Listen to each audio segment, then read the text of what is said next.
Temos acompanhado advogados de todo o país e mostrado diferentes formas de alcançarem resultados na advocacia. E nessa aula eu vou te mostrar como ter diferentes fontes de renda com o seu conhecimento jurídico acumulado até aqui.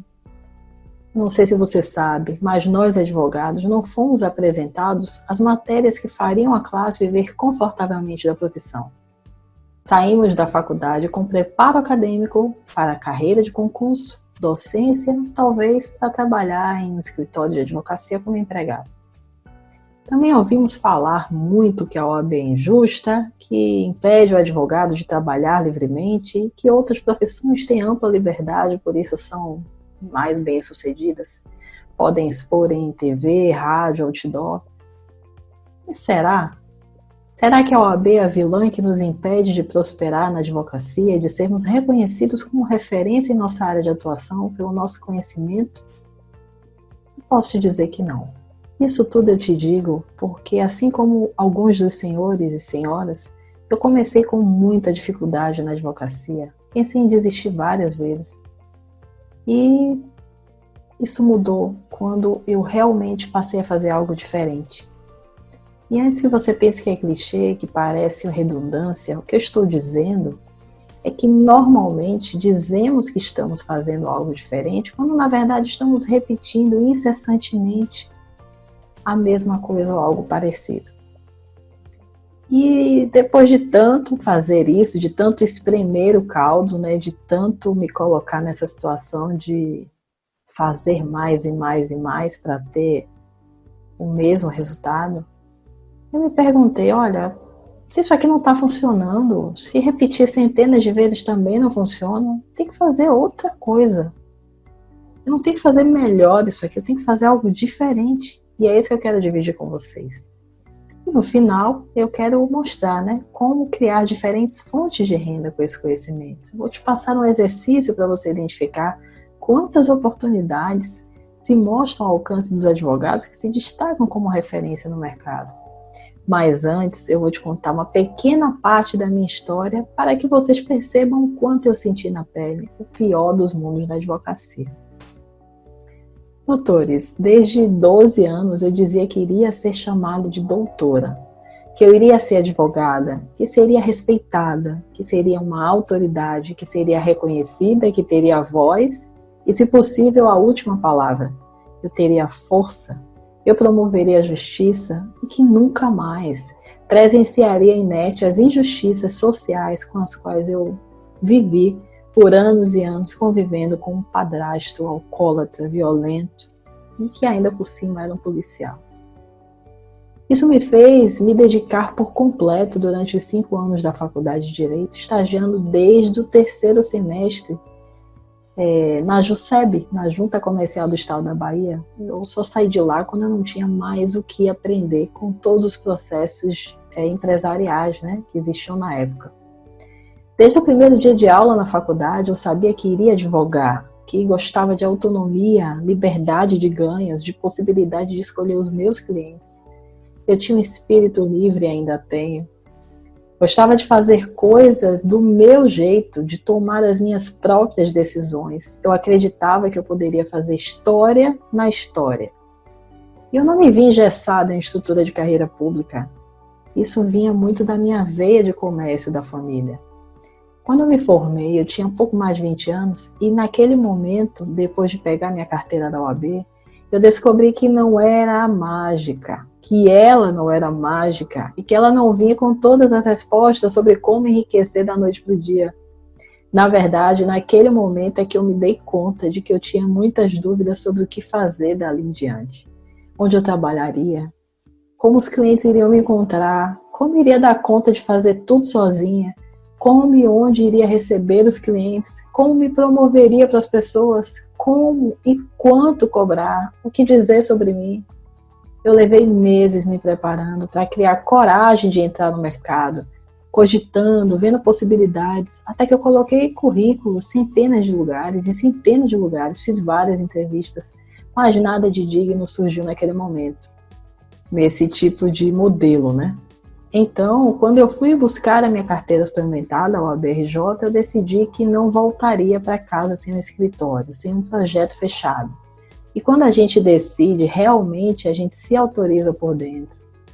Eu abri a minha boca, eu comecei a falar e realmente estava disposta a fazer qualquer coisa para conseguir uma parceria, um espaço para trabalhar. Eu não tinha condições de abrir um escritório sozinha. Então eu recebi o profetizado convite. Imediatamente eu aceitei o que um conselheiro da OAB me ofereceu, que era dividir despesas na sala dele. Eu tinha uma proposta, a custo baixo, sem vínculo de emprego, tudo que eu precisava, tudo que eu queria para crescer. Peguei o endereço do escritório e, como executora tubarão nato, eu saí de lá direto para a gráfica encomendar 1000 cartões de visita. E ainda em dúvida, viu? Eu estava com medo mesmo. Eu imaginava que 1000 cartões seriam 1000 clientes. E, meu Deus, como é que eu daria conta de tantos clientes sozinho? Eu pensei assim, olha, eu vou distribuir um pouquinho só, uns 200, só para conseguir dar conta, né? Meu Deus, quanta inocência. Eu me lembro que depois da distribuição dos cartões, o primeiro toque na campainha foi do porteiro do prédio entregando correspondência. Dentre elas, um panfleto de um advogado do andar de cima oferecendo serviços trabalhistas. A segunda vez que a campainha tocou, no meu dia no escritório, foi um representante da internet. E a terceira vez foi a minha mãe trazendo um bolo para oferecer para os clientes fantasmas. Na mesma época, eu me lembro que eu assisti uma palestra na OAB e que fui convidada a buscar meu nome no Google e ver o que aparecia. Para minha surpresa, até a 5ª página do Google só aparecia o resultado do exame da OAB e o meu perfil no Orkut na época. E olha que o palestrante havia dito que na 2ª página do Google você já era inexistente. Então o que eu era? Eu era menos do que inexistente. Se eu contar todos os desafios que eu passei nos 3 primeiros anos, eu acho que vocês vão começar a chorar aí no grupo. Na época eu tinha um suporte do meu ex-marido que me auxiliava, mas não segurava tudo. E aí eu buscava fazer outras coisas em paralelo, trabalhos de correspondência para conseguir suprir o básico. E por muitas vezes eu pensei em desistir mesmo. Por várias vezes eu pensei que aquilo não era para mim. Por várias vezes os parentes chegavam e me perguntavam: e aí, como é que você tá? E aí me viam naquela pose, terninho, maquiagem, café, salto. Mas ninguém podia sonhar que eu mal tinha para o estacionamento. Afinal, né, se já estava difícil para mim ter credibilidade assim, imagina se soubessem dos meus perrengues financeiros e gerenciais. Aqueles mais íntimos, que sabiam das minhas dificuldades, me aconselhavam que fizesse concurso, que trabalhasse em outras áreas, que fizesse transporte escolar, que os ajudasse nos seus negócios, que fizesse qualquer outra coisa, que procurasse emprego em escritório de advocacia para ganhar um salário mesmo, mas pelo menos eu não viveria na incerteza. Eu morria de ódio com tudo aquilo, mas eles estavam certos. O que acontecia é que algo dentro de mim, mais forte do que a realidade que eu estava vivendo, me dizia que continuasse, que olhasse para os outros lados, que algo estava ali, mas que eu não estava vendo. Então eu engoli a minha vergonha, subia de novo no salto e ia trabalhar. E foi nesse cenário que eu comecei a olhar para trás e para os lados. Olhando para trás, eu comecei a me questionar sobre o que eu fazia na adolescência para vender produtos e serviços quando eu trabalhava no comércio e como é que eu conseguia gerar renda e convencer as pessoas a fecharem negócios e na advocacia eu não conseguia fazer isso. Eu comecei a me questionar sobre o que eu pensava e o que me impedia de fazer algo diferente na advocacia. Eu comecei a me questionar sobre como criar novas fontes de renda a partir do conhecimento que eu duramente consegui adquirir, sem ter que trocar horas por poucos reais e me permitir ser abusada por alguns clientes sem noção, só para não perder o pouco que eu conquistei. E é aqui que eu gostaria que você prestasse bastante atenção. Por que nós precisamos ter apenas uma fonte de renda com a advocacia? Eu pensei, por que eu tenho que ficar presa a processos judiciais? Você já parou para pensar que é possível ter diferentes fontes de renda com esse mesmo conhecimento teu? Em geral, doutores, o advogado ou é empregado ou trabalha por conta própria no contencioso, principalmente no êxito, ou ele é professor, ou ele é uma coisa ou outra. Mas o que nos impede de ter diferentes fontes de renda com o mesmo conhecimento? E o que nos impede de sermos reconhecidos como referência pelo conhecimento que adquirimos até aqui? Quando alguém me pergunta, Thaís, é possível viver de advocacia? Antigamente eu respondia assim, claro. Hoje eu prefiro dizer assim. Ao invés de você pensar em viver de advocacia, por que você não pensa que é possível viver do seu conhecimento jurídico? E eu vou dizer, sim, é possível. Quando você tem diferentes fontes de renda com a sua expertise jurídica, essas fontes se complementam. Mas antes de eu te dizer o primeiro motivo para não pensarmos em escalar o nosso conhecimento jurídico em diversas fontes de renda, saindo da exclusividade do contencioso, eu faço uma pausa para te fazer outra pergunta muito importante. Será que os seus amigos, vizinhos, colegas de academia, companheiros de culto, de centro espírita, membros de clube de associação, eles sabem realmente o que você faz? Eu me lembro que o ponto alto da minha frustração no começo da minha advocacia foi quando um parente, ao ter um terreno invadido por nativos, da comunidade, contratou outro colega. Ele pagou 16 mil por um procedimento de reintegração de posse. Quando eu fui abordar o dito cujo, me deparei com a expressão de grande surpresa, dizendo: mas Thaisa, eu nem lembrava que você estava atuando. Eu vi seu colega no Orkut, contei o caso, imediatamente ele pediu o telefone e me ligou. Coisa de no máximo 10 minutos, eu enviei um fax e fechamos naquele mesmo dia. Fiz mal? Fiquei realmente sem palavras. Como é que eu ia competir com a prontidão e o profissionalismo do colega? Sem chance. Foi aí, quando eu não tinha mais opções, já não sabia mais o que fazer para mudar, eu comecei a criar coisas diferentes. E essas coisas diferentes que eu vou citar é que foram oportunidades que eu comecei a criar para gerar rentabilidade e para gerar um fluxo na minha advocacia. Eu comecei a olhar para trás e olhar para os lados. Na época eu não sabia muito bem o que eu estava fazendo, doutores. Era tudo muito intuitivo, tudo muito empírico. Eu lembrava do que funcionava nos outros mercados, eu observava o que funcionava nos outros mercados e ia testando e aplicando sem medo. Mas por que eu não pensei nisso antes? Por que eu tive que passar tanto perrengue para fazer algo diferente? E o primeiro motivo é que eu passei 5 anos na faculdade sem ouvir nada a respeito disso.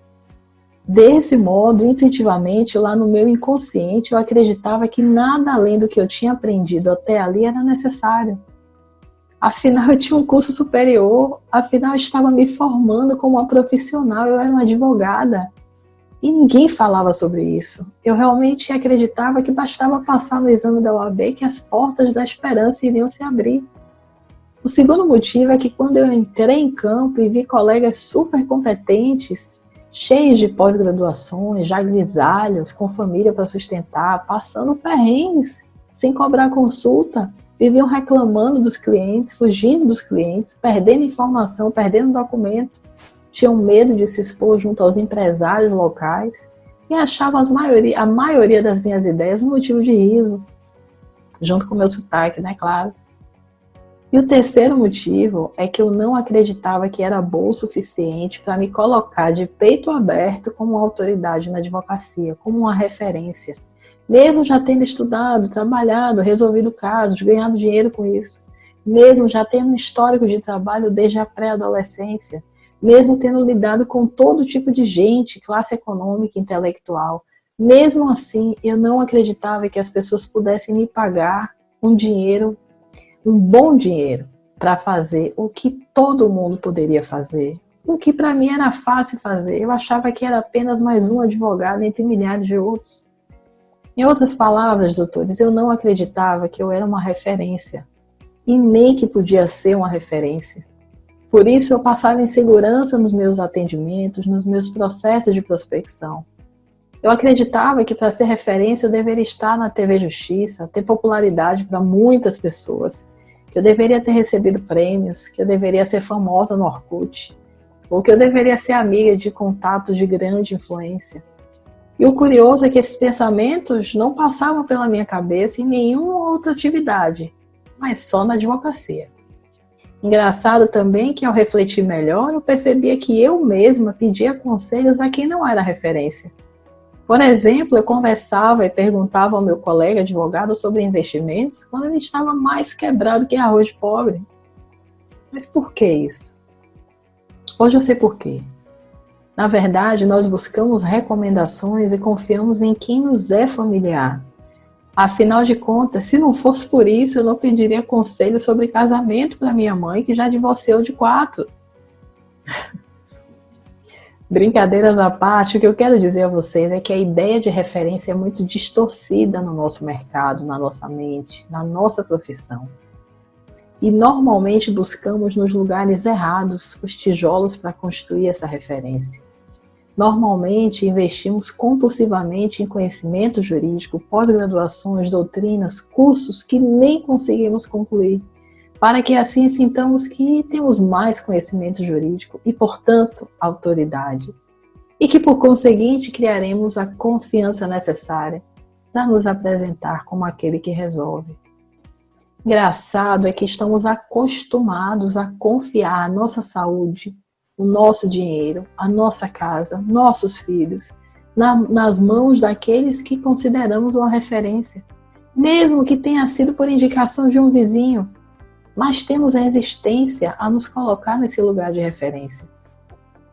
E eu preciso dizer que quando eu entendi isso, quando eu percebi que no inconsciente das pessoas, referência não era fama, mas sim uma posição de destaque de alguém que a gente confia como familiar, e que seja bom o suficiente para servir a nós e ao próximo com aquilo que ele aprendeu, então eu tive a minha grande virada. Essa foi a minha chave.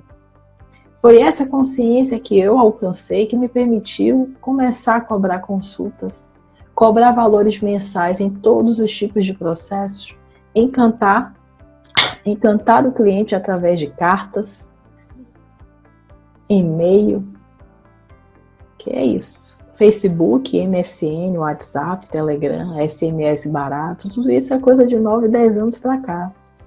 Naquela época, assim que os vídeos, né, de celular ficaram mais leves para serem enviados por mensagem, para aqueles clientes mais tops, os comerciantes que me pagavam por mês, do que conhecemos hoje como partido, para esses eu gravava vídeos com explicação sobre andamentos processuais. Utopia, né? Onde é que você vê isso acontecer hoje? E eu já fazia isso, coisa de aquariano, né? Isso me permitiu começar a gerar renda mensal com clientes de êxito e aquelas pessoas que ficavam me questionando por que eu não fazia concurso, por que eu não colocava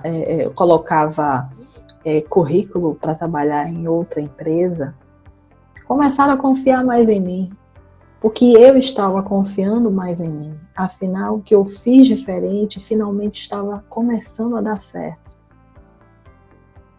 Mas diferente do que a maioria faz, quando começa a ganhar dinheiro, eu reservava pelo menos 50% do que eu ganhava para investir em mais cursos para aperfeiçoar o meu processo. Até o ponto que cheguei a 0 atendimento presencial. E olha que nem imaginávamos em ter WhatsApp. Eu usava cartas, teleconferência por sistema privado, que era caro. Então é uma realidade muito diferente do que acontece hoje. Com o passar do tempo e com o meu engajamento com a OAB, né, quando eu fui presidente da Comissão OAB Mulher, membro, né, da Comissão de Prerrogativas da OAB Rio, eu comecei a fazer apresentações sobre alguns conceitos que eu havia aprendido e praticado até ali, até mesmo para reforçar o meu conhecimento por repetição. E o que começou a acontecer foi que muitos colegas começaram a me procurar pedindo ajuda, né? Como fazer para cobrar consultas. Eles ficavam me perguntando como é que eu conseguia ficar viajando, trabalhando e atuar sozinha daquele jeito. Foi aí que em minha mente outro gatilho se ativou e surgiu a pergunta: e por que não? Se essas pessoas precisam de ajuda, eu serei ajuda. E aí eu comecei a lançar palestras pagas, gratuitas, cursos fechados, cursos online, livro, consultoria individual. E isso ao passo que eu ia me aperfeiçoando e fazendo cursos sem medo, sem mendigagem. Eu nunca fiz corpo mole para investir o quanto fosse necessário em cursos, porque esse foi o meu diferencial. E o meu carro-chefe mesmo hoje é o coaching 1 a 1. Hoje eu acumulo quase 5.000 horas apenas em atendimentos 1 a 1. O que me permite ter uma visão muito profunda sobre os problemas dos colegas, principalmente dos pequenos escritórios. Só quando eu percebi, eu estava com mais clientes advogados do que clientes na advocacia, o que me dava acesso a informações privilegiadas, sobretudo as concorrenciais, teses, faturamento, estratégia de marketing, equipe, tudinho eu tinha acesso. Então eu vi que seria inviável manter as duas atuações no nível em que eu tinha chegado. E nesse ponto eu subestabeleci centenas de processos sem reserva, mantendo apenas algumas ACPs. Isso me tirou umas 100 toneladas das costas, pois eu estava me sentindo estranha em continuar advogando naquele cenário. Além do que, já estava ficando difícil dar conta de tantas consultorias individuais junto com a advocacia. De lá para cá eu fui criando o que eu chamo de referência na área de coaching para advogados. No meu posicionamento principal, por mais de 3 anos, fiquei em primeiro lugar no Google. Olha só, para quem um dia esteve depois da 5ª posição. E eu só caí quando meu site foi invadido. Hoje eu viajo por esse Brasilzão, fazendo palestras, ministrando cursos, seminários, eventos filantrópicos. E falo aqui para você. Durante essa jornada eu conheci muita gente boa que hoje me comunico diariamente de modo pessoal. Fiz parceria de sucesso, outras nem tanto. Precisamos reconhecer que a advocacia é muito mais do que cumprir prazos. A advocacia é colocar o seu conhecimento jurídico a serviço do cliente nos mais diversos veículos possíveis. Por isso, vamos compartilhar um material exclusivo do curso avançado que traz várias formas de atuação com o seu conhecimento. Baixe o seu material, respondendo às questões que ele traz. Você não tem ideia de como isso vai abrir a sua mente para as infinitas possibilidades que estão flutuando aí no seu campo, quando você passa a se sentir uma referência. E antes de usar todo esse tesouro, você vai precisar construir essa consciência de referência, mas estamos aqui para te ajudar nisso. Explicação técnica do caminho que eu fiz para ter resultados na minha advocacia, para ter resultados na minha atuação como coach e, inclusive, a mesma estratégia que fez você me escutar agora. Deixe o seu comentário no grupo, deixe o seu comentário na página de transmissão, baixe o seu guia e compartilhe conosco as suas reflexões. Essa foi a minha contribuição no nosso primeiro dia. Até a próxima!